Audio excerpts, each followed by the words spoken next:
तो कैसे हैं आप लोग? आशा करता हूँ बहुत अच्छी होंगे, घर पे होंगे और स्वस्थ होंगे। तो जैसा कि आप सबको मालूम है कि अभी हम लोग का क्रैश कोर्स चल रहा है और आज हिंदी का 11वां दिन है। इससे पहले मैं हिंदी का 10 पार्ट का वीडियो बना करके अपलोड कर चुका हूँ। अगर अभी तक आप लोग वो वीडियो नहीं देखे हैं तो कृपया करके प्ले लिस्ट में जाइए और सभी वीडियो को देख लीजिए ताकि आपके बोर्ड एग्जाम की तैयारी अच्छे से हो सके। और आज के इस वीडियो में हम लोग 2 चैप्टर को पढ़ने वाले हैं क्योंकि आप सबको मालूम है अब टाइम हम लोग के पास ज़्यादा नहीं है। और अब हमारी कोशिश ये रहेगी कि जो भी हिंदी और इंग्लिश का चैप्टर बचा हुआ है उसको 15 तारीख से पहले ख़त्म कर दिया जाए। इसीलिए आज की इस वीडियो में हम लोग 2 चैप्टर को, हिंदी के 2 चैप्टर को पढ़ेंगे। और जैसा कि आपको मालूम होनी चाहिए कि पोइट्री सेक्शन में अभी तक हम लोग 2 चैप्टर को पढ़ चुके हैं। एक चैप्टर था गाँव का घर और दूसरा चैप्टर था हार जीत। तो आज के इस वीडियो में पहले चैप्टर को हम लोग पढ़ेंगे क्योंकि इस वीडियो में 2 चैप्टर को मैं कवर करूंगा। तो पहला चैप्टर जो है वो प्यारे नन्हे बेटे को, जो लिखा गया हुआ है विनोद कुमार शुक्ल के द्वारा।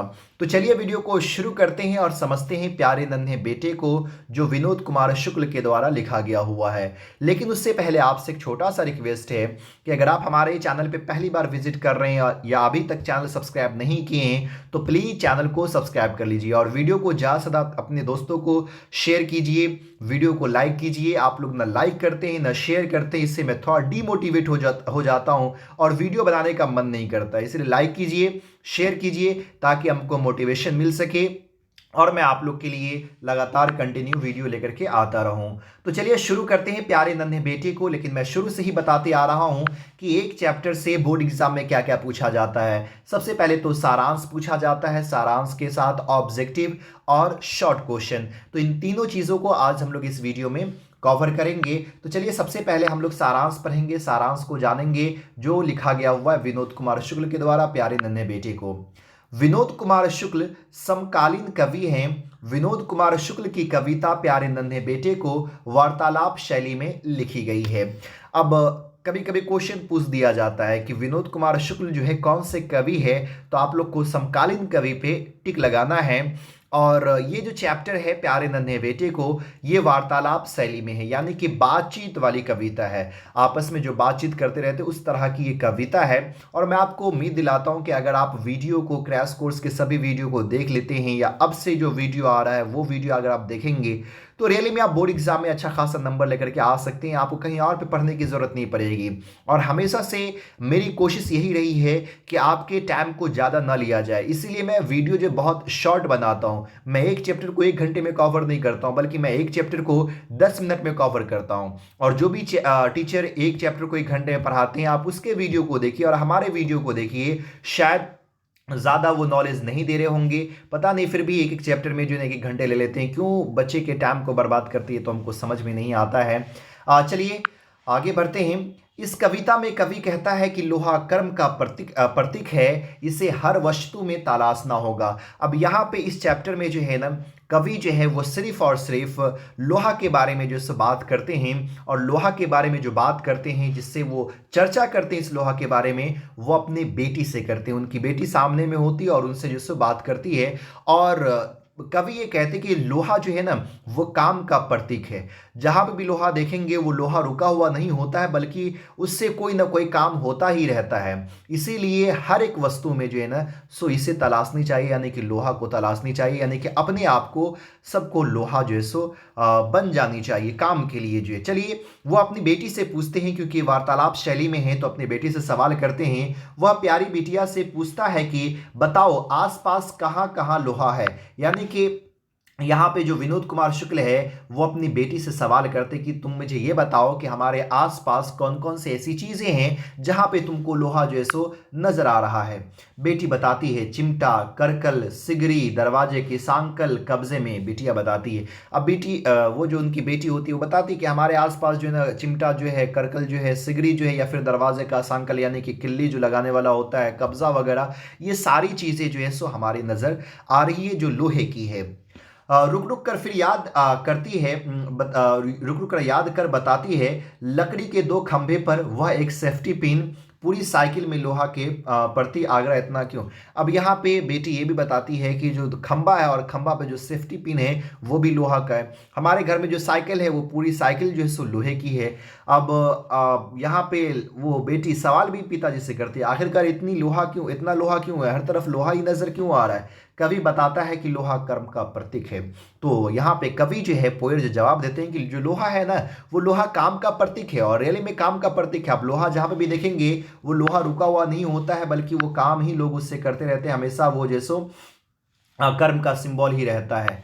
वह जहां भी रहता है वह अपनी मजबूती के साथ रहता है। और बात बिल्कुल सही कहा गया, लोहा जहां पे भी होगा अपनी मजबूती के साथ होगा, उसका कोई शोषण नहीं कर सकता है और लोहे का कोई भी शोषण नहीं कर सकता, लोहे पे कोई भी अधिकार नहीं ये जमा सकता है। इसीलिए लोहा इंसान को बननी चाहिए, हमेशा काम करते रहनी चाहिए। जो इंसान हमेशा काम करता रहेगा और वो मजबूती से खड़ा रहेगा तो उसका कोई भी शोषण जो है सो नहीं कर पाएगा। कवि पुत्री को याद दिलाता है कि फावड़ा, कुदाली, हंसिया, चाकू, खुरपी, बसला सभी में लोहा है। और कवि ये भी याद दिलाते हैं कि हमारे सामने जो और भी चीज़ें हैं जिसका हम लोग इस्तेमाल करते हैं डेली लाइफ में, जैसे फावड़ा है, कुदाली है, हंसिया है, चाकू है, खुरपी है, बसला है, ये सब क्या है, लोहे से बना हुआ है। कवि को पुत्री के अलावे भी याद दिलाता है कि बाल्टी, सामने कुएं में लगी लोहे की घीरी, छत की डंडी में लोहा है। यही नहीं, और भी जो है सो कवि जो है सो पुत्री को याद दिलाते हैं कि बाल्टी है, सामने कुएं में लोहे की जो घीरी है, छत की जो डंडी है, इन सब में क्या है, लोहा है। वह समाज के निम्न वर्ग के मजदूर को समाज का लोहा मानता है, जिसके बल पर समाज मजबूती से खड़ा है, परंतु वह मजदूर शोषित हो रहा है। अब यहाँ पे कवि ये भी कहते हैं अपनी बेटी को, तो ये भी कहते हैं, समझाते हैं कि देखो तुमको भी जो है वो लोहा बनना है, काम का प्रतीक बनना है, क्योंकि लोहा काम का प्रतीक होता है। और वो ये भी कहते हैं कि हमारे समाज के जो निम्न वर्ग होते हैं ना, नीचे मजदूर तबके के जो लोग होते हैं, मजदूर कहिए या फिर किसान कहिए, तो ये सब जो है ना सो हमारे समाज का एक लोहा है और पूरी समाज इसी पे निर्भर होती है। और बात बिल्कुल सही है, अगर मजदूर ना हो, किसान नहीं हो, तो हम लोग की जिंदगी ही जो है सो नहीं कटेगी अच्छे से जो है। तो ये सब जो है सो लोहा है हमारे समाज में, लेकिन आज फिर भी इनका शोषण हो रहा है, लोग इनको शोषित कर रहे हैं, लोग उसको नीचे दबाने की कोशिश कर रहे हैं, जितना वो मजदूरी मांगते उतना नहीं दे रहे हैं। तो ये यहाँ पे कवि बताने की कोशिश करते हैं। चलिए, तो ये आपको समरी था, शॉर्ट समरी था जो आपको बोर्ड एग्जाम में लिखना, अगर समरी ये पूछ दे तो। अब हम लोग बढ़ते हैं ऑब्जेक्टिव क्वेश्चन की तरफ और देखते हैं कि ऑब्जेक्टिव क्वेश्चन क्या है। और मैं आपको बता दूं कि हिंदी में ज्यादातर जो क्वेश्चन पूछा जाता है बोर्ड एग्जाम में वो बायोग्राफी से ही रहता है, इसलिए बायोग्राफी को आप लोग अच्छे से याद कर लीजिए। एग्जाम्पल तौर पे जैसे विनोद कुमार शुक्ल के बारे में अभी हम लोग पढ़ रहे हैं, तो विनोद कुमार शुक्ल का जन्म कहाँ हुआ, कब हुआ, उन्होंने कौन कौन सी किताबें लिखी है, उनके माता पिता का नाम जो है सो क्या था, तो ये सारी चीज़ें बहुत ज़्यादा बोर्ड एग्जाम में जो है सो पूछी जाती है। तो पहला क्वेश्चन यहाँ पे हम लोग कवर करेंगे। पहला क्वेश्चन कह रहा है विनोद कुमार शुक्ल का जन्म कब हुआ था। तो विनोद कुमार शुक्ल का जन्म जनवरी 1937 ईस्वी में हुआ था। तो आप लोग को सिर्फ 1937 ईस्वी जो है सो याद रखना है। अगला क्वेश्चन है प्यारे नन्हे बेटे को किस शैली में लिखी गई है। तो अभी मैं ये सारांश में ही कवर कर चुका हूँ कि प्यारे नन्हे बेटे को जो समरी है ये जो है सो वार्तालाप में है ना, ये जो कविता है वार्तालाप शैली में, यानी कि बी हो जाएगा। अगला क्वेश्चन है विनोद कुमार शुक्ल किस धारा के कहानीकार है। तो ये भी मैं बता चुका हूँ, समकालीन कहानी है ना, यानी कि सी हो जाएगा। प्यारे नन्हे बेटे को कविता में लोहा किसका प्रतीक है, बता चुका हूं, कर्म का प्रतीक है। इसलिए मैं कहता हूं कि अगर मेरे चैप्टर को अच्छे से पढ़ लेते तो शायद ऑब्जेक्टिव में कहीं भी आपको कोई दिक्कत होने वाली नहीं है। अगला क्वेश्चन है विनोद कुमार शुक्ल को 1999 में कौन सा पुरस्कार दिया गया था। तो 1999 में इनको साहित्य अकादमी अवार्ड मिला था, जो भारत में साहित्य में यानी लिटरेचर में सबसे बड़ा अवार्ड है। तो ये अवार्ड इनको 1999 में मिला था। सही आंसर ए हो जाएगा। अगला क्वेश्चन है किस कविता की पंक्ति है कि हर वो आदमी जो मेहनतकश औरत, दबी सताई बोझी उठाने वाली लहो लहो, ये किस कविता का लाइन है। तो प्यारे नन्हे बेटे का है। सही आंसर भी हो जाएगा। प्यारे नन्हे बेटे को कविता किस संग्रह से ली गई है, यानी प्यारे नन्हे बेटे को जो कविता ये किस संग्रह से ली गई है, तो वो है वह आदमी नया गर्म कोट पहनकर चला गया विचार की तरह। यहां से जो लिया गया वो यानी कि सही आंसर ए हो जाएगा। चलिए अगले क्वेश्चन को देखते हैं। अगला क्वेश्चन है कवि विनोद कुमार शुक्ल के कविता संग्रह का नाम बताइए। तो इनमें से कौन है उनकी कविता संग्रह? तो इनमें से सभी है। लगभग जय हिंद, वह आदमी नया गर्म कोट पहनकर चला गया, फिर विचार की तरह है कि सब कुछ होना सब कुछ होना बचा रहेगा, ये सारी जो है ना सो लिया गया और ये सारा कविता संग्रह, यानी कि सही आंसर डी हो जाएगा इनमें से सभी। विनोद कुमार शुक्ल को कौन सा सम्मान मिला था? तो देखिए विनोद कुमार शुक्ल को तो साहित्य अकादमी मिला ही था, दयावती मोदी कवि शिखर सम्मेलन में मिला था, रघुवीर सहाय स्मृति पुरस्कार भी मिला था। और ये सब का डेट मैं यहाँ पे दे दिया हूँ, यानी कि इनमें से क्या हो जाएगा? सभी हो जाएगा। इसका आंसर डी हो जाएगा। क्वेश्चन नंबर 10 है विनोद कुमार शुक्ल का पहला कविता संग्रह कौन सा है? तो विनोद कुमार शुक्ल का पहला कविता संग्रह जो जिसमें कविता किताब जो कह सकते हैं वो है लगभग जय हिंद, यानी कि सही आंसर डी हो जाएगा। विनोद कुमार शुक्ल विश्वविद्यालय में एसोसिएट प्रोफेसर थे, यानी कि विनोद कुमार शुक्ल जो है सो किस विश्वविद्यालय में जो है ना प्रोफेसर थे? इंदिरा गांधी कृषि विश्वविद्यालय, यानी कि सही आंसर सी होगा। और अगर इसका पीडीएफ लेना चाहते हैं तो लिंक डिस्क्रिप्शन में है, वहां से आप लोग पीडीएफ को ले सकते हैं ताकि कभी भी कहीं पे भी आप इसे अच्छे से पढ़ सके। अगला क्वेश्चन है दीवार में एक खिड़की रहती है कि रचनाकार कौन है? विनोद कुमार शुक्ल है। अगला क्वेश्चन नंबर हम लोग 13 देखते हैं। प्यारे नन्हे बेटे को के रचयिता हैं? तो विनोद कुमार शुक्ल है, आप सब अच्छे से जानते ही होंगे। विनोद कुमार शुक्ल का जन्म कहाँ हुआ था? तो विनोद कुमार शुक्ल का जो है ना राजनांदगांव छत्तीसगढ़ में हुआ था। तो ये सारा आपको इंपॉर्टेंट ऑब्जेक्टिव था 14 जो है ना। अब यहाँ पे शॉर्ट क्वेश्चन है, तो देखिए शॉर्ट क्वेश्चन मैं शुरू से बोलते आ रहा हूँ कि शॉर्ट क्वेश्चन आप लोग को याद नहीं करना है। अब शॉर्ट क्वेश्चन में क्यों इतना टाइम जो सो बर्बाद कीजिएगा? जो मैं आप समरी बताया हूँ, अगर समरी आप लोग अच्छे से समझ लेते तो आराम से जो है ना सो क्वेश्चन को सॉल्व कर लेंगे। इंग्लिश तो है नहीं कि आपको याद करना है। आप क्या कह रहा है, बिटिया से क्या सवाल किया गया? तो मैं सारांश में बता चुका हूँ कि बिटिया से यही सवाल किया कि बेटी ये बताओ लोहा कहाँ कहाँ है, बिटिया कहाँ कहाँ लोहा पहचानती है। मैं सारांश में बता चुका हूँ। तो इसलिए शॉर्ट क्वेश्चन को याद करके अपना टाइम बर्बाद नहीं करना है, बल्कि आप एक समरी को अच्छे से पढ़ लीजिए, सारा चीज़ उसी से कवर हो जाएगा। तो चलिए अगले चैप्टर की तरफ हम बढ़ते हैं। तो शॉर्ट क्वेश्चन यहाँ पे है, आप पीडीएफ को डाउनलोड कर लीजिए और उसको पढ़ लीजिए ताकि आपको एक बार समझ में आ सके कि उसका आंसर कितने शब्दों में और किस तरह से देना है। दूसरा चैप्टर हम लोग पढ़ने वाले हैं अधिनायक, जो लिखा गया हुआ है रघुवीर सहाय के द्वारा। तो चलिए अधिनायक चैप्टर को शुरू करते हैं और समझते हैं अधिनायक को भी कि अधिनायक में कवि जो सो क्या कहते हैं। ये भी छोटा सा चैप्टर है लेकिन बहुत ही अच्छा संदेश जो इस चैप्टर में दिया गया है रघुवीर सहाय के द्वारा। सारांश को शुरू करते हैं, उसके बाद ऑब्जेक्टिव को फिर हम लोग देखने वाले हैं, ऑब्जेक्टिव को कवर करने वाले हैं। अधिनायक शीर्षक कविता रघुवीर सहाय के काव्य संग्रह आत्महत्या के विरुद्ध से ली गई है। तो क्वेश्चन पूछ दिया जाता है कि जैसे कि अधिनायक शीर्षक कविता जो है वो किस काव्य संग्रह से ली गई है, तो आप लोग को टिक लगाना है, आत्महत्या के विरुद्ध पे टिक लगाना है। यह एक व्यंग कविता है और ये जो कविता है ना, इस कविता में व्यंग किया गया। व्यंग मतलब क्या चीज़? हंसी है ना, किसी का मजाक उड़ाना, उस पर कटास करना। और व्यंग में हमेशा जो है सो जोक्स ही भरा हुआ होता है, व्यंग किया जाता, थोड़ा हंसाने वाली कविता जो सो होती है। ऐसी व्यंग कविता जिसमें हास्य नहीं। अब यहाँ पे कवि ये भी कह रहे हैं कि ये ऐसी कविता है, ये ऐसी कविता है जिसमें हास्य नहीं, आज़ादी के बाद सत्ताधारी वर्ग के प्रति रोषपूर्ण कटाक्ष है। यानी कि ये व्यंग कविता तो है लेकिन इस व्यंग कविता में हास्य नहीं है, यानी कि हंसी नहीं है, बल्कि आज़ादी के बाद जो भी सत्ताधारी वर्ग रहे हैं, जो भी हमारे देश पे शासन किए हैं, उस पे एकदम जो है सो गुस्सा भरा कटाक्ष किया गया हुआ है, उस पे जो सो ताना दिया गया हुआ है और ताना गुस्से में जो सो दिया गया और रोषपूर्ण है। राष्ट्रीय गान में निहित अधिनायक शब्द को लेकर व्यंग्यात्मक कटाक्ष है।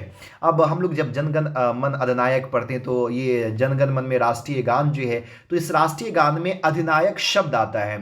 तो इस अधिनायक शब्द को लेकर के ही कटाक्ष जो है सो किया गया है कि आखिरकार इसमें जो है सो अधिनायक किसको बनाया गया, हमारे देश में अधिनायक किसको कहा गया है, जिसमें वर्तमान व्यवस्था के विरुद्ध आक्रोश फूटा है। और जो स्थिति आज बना दी गई हुई है कि राजनेताओं के सामने में लोग इस तरह से झुक जाते हैं और राजनेता अपने आप को इस तरह से समझता है, तो उसी के विरुद्ध यहाँ पे जो है ना सो गुस्सा निकालते हैं, गुस्सा जाहिर करते हैं कि भाई आखिरकार ऐसा क्यों बना दिया गया है। ये अधिनायक जो यूज़ किया गया वह जनगण मन अधिनायक है कि नहीं। तो यहाँ पे जनगण मन अधिनायक नहीं, जनता अधिनायक नहीं है, बल्कि यहाँ पे जो है ना अधिनायक अधिनायक कौन बन रहा है? अधिनायक राजनेता ही जो है सो बन रहा है। कवि कहते हैं कि राष्ट्रगान में जनगण मन अधिनायक आया है, लेकिन ये अधिनायक कौन है? अब कवि यहाँ पे सवाल अपने आप से करते हैं, जनताओं से करते हैं, राजनेताओं से करते हैं कि भाई आप थोड़ा सोचो कि जो राष्ट्रगान है जहाँ पे जनगण मन अधिनायक आए, ये अधिनायक शब्द जो है, ये अधिनायक शब्द किसके लिए आया है? वो कौन है? स्वतंत्रता आई, आम आदमी पिस गया और उसका सौपन भंग हो गया। आज़ादी से पहले हर एक सपना था कि हमारा देश आज़ाद होगा, जब हमारा देश आज़ाद होगा हम लोग अच्छे से ज़िंदगी जिएंगे। स्वतंत्रता तो आई है, हम लोग को आज़ादी तो मिल गई है, लेकिन जो हम लोग का सपना था ना, वो सपना पूरी तरह से क्या हो चुका है? भंग हो चुका है, वो सपना खत्म हो चुका है। हरचंद जो एक आम आदमी का प्रतीक है वह विफल है, उसका सूतन भी फटा हुआ है। यहाँ पे एग्जाम्पल दिया जा रहा है हरचंद। हरचंद यहाँ पे कहा गया एक आम आदमी, जो जनता है, आम जनता है, उसको हरचंद यहाँ पे शब्द का इस्तेमाल किया गया है। तो कह रहे कि हरचंद जो है ना एक आम आदमी है और वह विफल है। वह जो सो विफल है, वह सफल नहीं है, अपने लाइफ में परेशान है और उसका सूथन भी फटा हुआ है। सूथन मतलब कहते हैं पैजामा जो होता है, जो ढीला ढाला बच्चा पैजामा पहनता है उसको सूथन कहते हैं। तो वो कह रहे हैं वो जो हरचंद है ना, उस हरचंद का तो सूथन भी फटा हुआ है, उसका पैजामा भी फटा हुआ है। वह एक सरकारी स्कूल में पढ़ता है और वो जो हरचंद है, वो जो बच्चा है, एक सरकारी स्कूल का स्टूडेंट है, एक सरकारी स्कूल में पढ़ता है। राष्ट्रीय पर्व पर ध्वजारोहण होता है, वह भी राष्ट्रीय गान दोहराता है। और जब राष्ट्रीय पर्व आता है, यानी कि 26 जनवरी हो या 15 अगस्त, तो जब ये त्यौहार आता है तो वहाँ पे जो राष्ट्रीय ध्वज होता है और राष्ट्रगान को वो लड़का भी दोहराता है, वो हरचंद भी जो है ना, हरचंद वो भी दोहराता है उस राष्ट्रगान को। यहाँ यह नहीं कहा जा सकता है कि जिस अधिनायक का गुण गा रहा है वह कौन है। ये नेता सत्ताधारी ताम झाम टीम टाम रौब दाब के साथ तोपों के बीच अपना ही गुणगान करा रहे हैं। अब यहाँ पे करें ये जो अधिनायक शब्द है, तो इस अधिनायक शब्द में ये अधिनायक है कौन है? आखिरकार ये किसका गुण जो है सो गाया जा रहा है अधिनायक शब्द में जो है, वह कौन है, वो कौन है? तो यहाँ पे वो जवाब भी दे देते हैं कि समझ जाओ कि ये जो अगर ये कह रहे हो अधिनायक, वो अधिनायक कोई और नहीं है बल्कि वो नेता ही है। अब नेता क्यों? क्योंकि उस दिन नेता जो है ना बड़े ताम झाम में आता है, टिम टाम में आता है। देखिएगा एकदम ना कई कई गाड़ियां से आता है, कि आगे गाड़ी पीछे गाड़ी, हर तरफ गाड़ी गाड़ी होती है, एकदम अच्छे ड्रेस में आएगा और रौब दौब के साथ तोपों के बीच अपने ही गुणगान करवा रहे हैं और वो अपना ही गुणगान करवा रहा है। जैसे आएगा सब लोग सतर्क हो जाते हैं, सब उसके पीछे आगे पीछे भागना शुरू कर देते हैं, क्योंकि इस लोकतंत्र के तो यही अधिनायक है। और यहाँ पे कह रहे कि ये जो लोकतंत्र है ना, इस लोकतंत्र में जो अधिनायक है ना, वो अधिनायक कोई और नहीं बल्कि यहाँ का राजनेता सभी है। नेता ही अपने आप को अधिनायक जो है सो समझ बैठा है और हम लोग भी इस तरह उसको बना दिए हैं कि नेता अपने आप को जो है सो क्या समझता है? अधिनायक समझता है। चलिए आगे क्या कहता है? वह अधिनायक नंगे बूढ़े नर कंकाल के माध्यम से उत्सव मनवा रहे हैं। अब यहाँ पे बहुत अच्छी बात कही गई है कि ये जो अधिनायक है ना, यानी नेता जो अपने आप को अधिनायक समझ रहा है ना, ये नेता बूढ़े नर नंगे कंकालों के माध्यम से उत्सव मनवा रहा है। और ये जो खुशियां मनवा रहा है ना, अपना जो है सो वो अपने आप को अधिनायक बनने की जो कोशिश कर रहा है ना, ये किससे ये उत्सव मनवा रहा है? जो नागरिक लाचार है, जो बूढ़े हैं, जो एकदम भूख से मर रहे हैं, उनसे जो सो उत्सव जो है सो मनवा रहा है, मौज मार रहा है। और उसको तो कुछ फर्क नहीं पड़ने वाला है, वो अपने आप को मौज मार रहा है, खुशियां जो है सो मना रहा है, एंजॉय कर रहा है। यहाँ कहाँ है कोई जनगण मन, यहाँ तो महाबली अधिनायक ही है। सारी प्रीत भीरू जनता जिसको रोज बाजा बजाती है, और ये नेता ही है जो जनता का हमेशा जो है सो बाजा जो है सो बजाता रहता है। और हम लोग भी जो है सो इस तरह से उसको बना दिए हैं भाई, हम लोग ही इसको चुनते हैं, लेकिन चुनने के बाद जो है सो वो हम लोग पे ही शासन करने लगता है, क्योंकि शुरू से ही हम लोग ऐसा माहौल जो है सो बना दिए हैं। तो ये था आपको अधिनायक चैप्टर जो है। चलिए अब हम लोग इसके ऑब्जेक्टिव क्वेश्चन को देख लेते हैं। पहला क्वेश्चन है अधिनायक शीर्षक कविता के कवि का नाम बताइए। तो आप सबको मालूम ही होगा, रघुवीर सहाय जो सो ये चैप्टर लिखे हैं। कविता अधिनायक में कवि ने अधिनायक किसको कहा है? तो सत्ताधारी वर्ग को कहा है। एक ही नहीं, सही आंसर सी हो जाएगा। अधिनायक शीर्षक कविता किस तरह की कविता है? तो व्यंग कविता है, इसमें व्यंग जो सो किया गया हुआ है। अधिनायक शीर्षक कविता किस पर व्यंग है? तो समकालीन राजनीतिक पर, जो अभी की जो राजनीतिक है ना, अभी जो राजनीति जो चल रहा है, इस पर जो है सो उन्होंने व्यंग किया। और रेल में व्यंग करना बहुत ही ज़रूरी है। आप लोग को जब 50 मार्क्स से हिंदी था तो उस समय भी एक ऐसी कविता दी गई थी जो सत्ताधारी वर्ग पे जो बहुत अच्छे से जो सो व्यंग किया गया हुआ है। जानते हैं हम लोग सब है कि नहीं, लेकिन करने की कोशिश नहीं करते हैं, बस दब करके रह जाते हैं, क्योंकि उसके पास हम लोग ये सोचते हैं उसके पास भाई पावर है, हमारे पास वो पावर नहीं है। वो कुछ भी कर सकता है, हम लोग कुछ भी नहीं कर सकते हैं। रघुवीर सहाय का जन्म कब हुआ था? तो इनका जन्म जो 1929 ईस्वी को हुआ था। रघुवीर सहाय का जन्म स्थान कहाँ है? तो लखनऊ है। सही आंसर सी हो जाएगा। रघुवीर सहाय ने किस विषय से एमए किया था? तो ये अंग्रेजी से एमए किया था, लेकिन हिंदी के एक महान कवि में जाने जाते हैं। पूर्व पश्चिम से आते हैं नंगे बूढ़े नर कंकाल, ये सब कहाँ से, किसके द्वारा ये लाइन लिखा गया हुआ? तो रघुवीर सहाय के द्वारा लिखा गया, यानी कि अधिनायक चैप्टर से ये लाइन लिया गया हुआ है। समकालीन कविता के रचनाएं किस कविता केंद्र की स्थापना रघुवीर सहाय ने की है? तो कामोदी की है। रघुवीर सहाय को उनको किस कृति पर साहित्य अकादमी पुरस्कार प्राप्त हुआ है?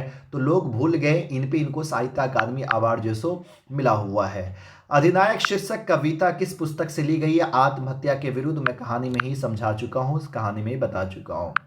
रघुवीर सहाय किस काल के कवि है? तो आधुनिक काल के हैं। अभी शायद जीवित ही है, शायद एक नहीं, क्योंकि डेट ऑफ बर्थ मृत्यु काल आपके बुक में नहीं दिया हुआ है। किन किन पात्रों के मार्फत रघुवीर सहाय ने पत्रिका की है? तो सब में जो है सो अपनी पत्रिका की है। नव जीवन में जो है, समाचार विभाग में जो है ना, नवरत्न भारत टाइम्स में जो, यानी कि सही आंसर यहाँ पे डी हो जाएगा। कवि रघुवीर सहाय के पिता का क्या नाम था? हरदेव सहाय था, जो एक शिक्षक थे। कवि रघुवीर सहाय का निधन हुआ है, लेकिन निधन कब हुआ था? तो 30 दिसंबर 1990 में ही इनका निधन हो गया है। तो ये अब शॉर्ट क्वेश्चन है, हरचरना कौन है, उसकी क्या पहचान है? तो ये मैं पहले ही बता चुका हूँ, एक ही नहीं आप लोग जानते ही होंगे। तो शॉर्ट क्वेश्चन याद करने की ज़रूरत नहीं, जो आप लोग सारांश पढ़े हैं, जो क्वेश्चन समरी जो देखें, उसी से आप लोग का सारा क्वेश्चन जो सॉल्व हो जाएगा। उम्मीद करता हूँ ये वीडियो आपको लोग को अच्छा लगा होगा। अगर अच्छा लगा तो प्लीज़ लाइक कीजिए, ज़्यादा से ज़्यादा शेयर कीजिए, और हमारे चैनल पर पहली बार विजिट कर रहे हैं तो प्लीज़ चैनल को सब्सक्राइब कीजिए। और फिर मिलते हैं अगले वीडियो में, तब तक के लिए बाय।